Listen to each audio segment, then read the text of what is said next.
네, 여러분 안녕하세요. 5월 31일 월요일 인사드립니다. 크립토 모닝 소피고요. 크립토 모닝은 디지털 에셋 코리아와 함께하고 있습니다. 자, 월요일입니다. 월요일장 분위기 일단은 반등으로 시작을 합니다. 어제 많이 하락을 했었는데 오늘 분위기 다시 초록불로 전환이 된 모습이네요. 붉은기로 가득하던 어제와 달리 오늘은 초록빛이 짙은 모습입니다. 특히 에이다의 상승세가 눈에 띄네요. 오늘 비트코인 반등하면서 7거래일 동안 5% 상승으로 돌아섰습니다. 이더리움 16% 상승세 나타나고 있고요. 7거래일 기준입니다.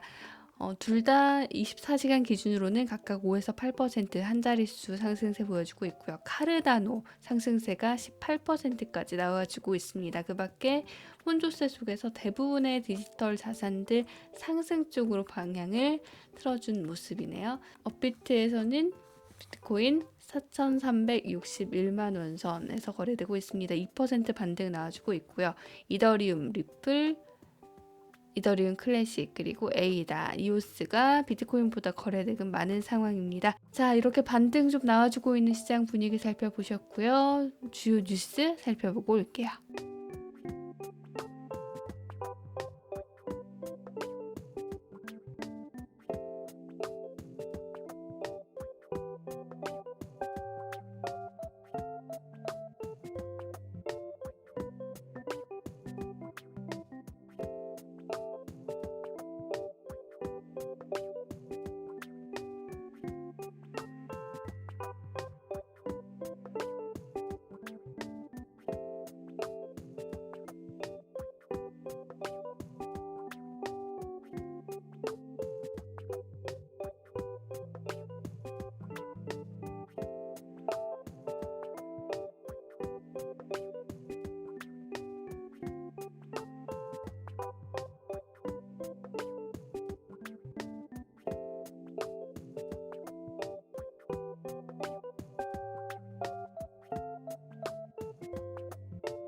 네, 그레이스케일 비트코인 트러스트가 할인으로 거래가 되다가 다시 할인율이 낮아지고 프리미엄 쪽으로 옮겨지고 있다는 포인트를 블레스노드에서 짚었네요.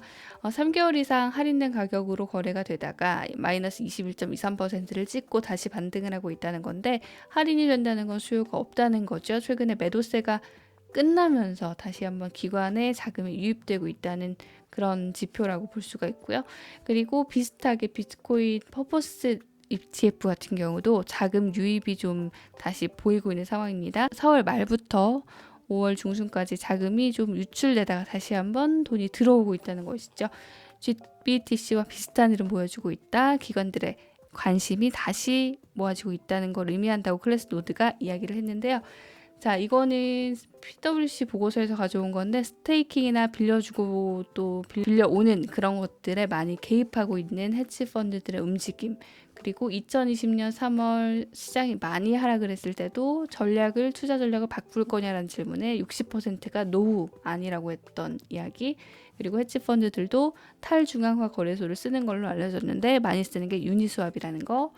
자, 이런 점을 비춰봤을 때 최근에 서클이 4억 4천만 달러 투자를 받았다고 한번 전해드렸었는데, 이번에는 특수 목적 회사 SPAC, 스펙이라고 하죠. 이걸 통해서 우회 상장을 계획하고 있다는 뉴스도 있습니다.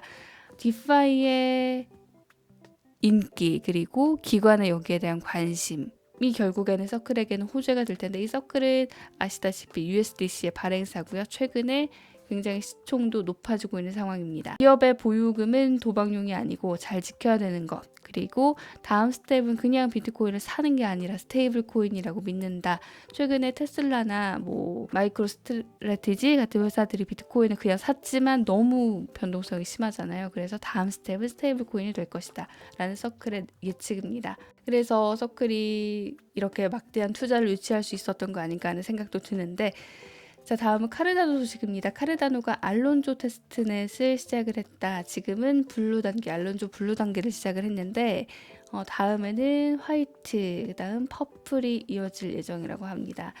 이렇게 단계가 높아질 때마다 개방성이 조금 더 넓어질 거라고 하는데, 카르다노에는 최근 기관 자금도 많이 유입이 됐죠. 예를 들면 5월 21일 기준으로 비트코인과 이더리움에서는 자금이 유출됐는데도 불구하고 카르다노에는 유입이 되는 걸 확인하실 수 있고요.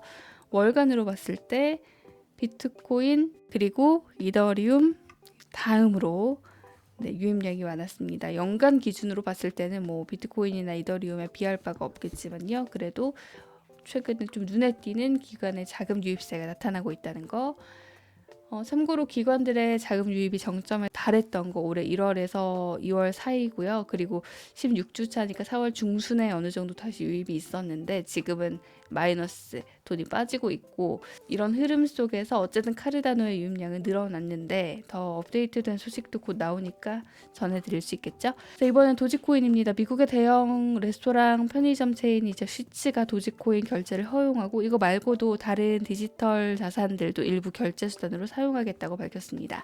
디지털 자산 결제 프로세서죠. 플렉사라는 것과 제휴를 통해서 이걸 시작을 하는데, 결제 옵션을 통해서 매장 내 아이템은 물론 600개 이상의 주유기에서도 이용 가능하다고 합니다. 마지막으로 마이크로스트래티지 CEO가 인터뷰를 했는데 비트코인이 저금하는 그리고 아이에게 줄 수 있는 최고의 수단이다라고 이야기를 했습니다. 내용을 좀 보니까요. 일단 첫 피니스 하면 뭐 시장이 좀 출렁거리는 거에 대해서라고 해석을 할 수 있겠는데, 비트코인이 자산 계층으로 성숙하고 있고 지난 15개월 동안 거래량도 가격도 700% 늘었고, 지난 5월 18일에 바이낸스 기준으로 현물 시장에서 비트코인 135억 달러어치가 거래가 됐는데, 이거는 2020년 최악의 블랙 목요일, 검은 목요일보다 가격이 7배 이상 상승한 것에서 마감을 했다. 그래서 비트코인은 항상 기관들이 받아들일 거야? 라는 질문에 노출이 되고 있지만 결국 기관들이 이걸 받아들였고, 비록 여러분들이 일주일 정도 기준으로 봤을 때는 부정적인 헤드라인밖에 쓸 수가 없겠지만 실제로 12개월 이상 봤을 때는 유동성 700%, 가격 700% 상승이다 라고 이야기를 했습니다. 그리고 또 프라이스 볼러틸리티 그 변동성에 대해서 다시 이야기를 했는데, 안정적인 침체를 겪거나 변동성을 동반한 활력을 가질 수 있는데, 변동성이 있긴 하지만 이 자산은 10년 동안 굉장히 좋은 성과를 냈고, 그래서 저는 변동성과 활력을 둘 다 가지고 싶다.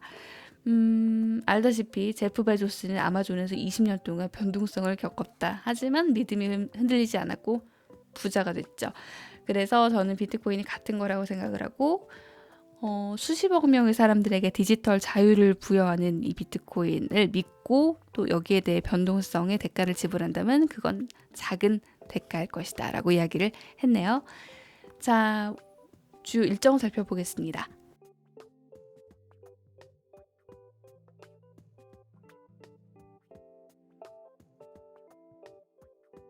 월요일 아침은 여기서 마무리하도록 하겠습니다. 오늘도 좋은 하루 보내시고요. 여기까지 들으신 분들은 좋아요와 구독 그리고 알림 설정도 부탁드릴게요. 고맙습니다.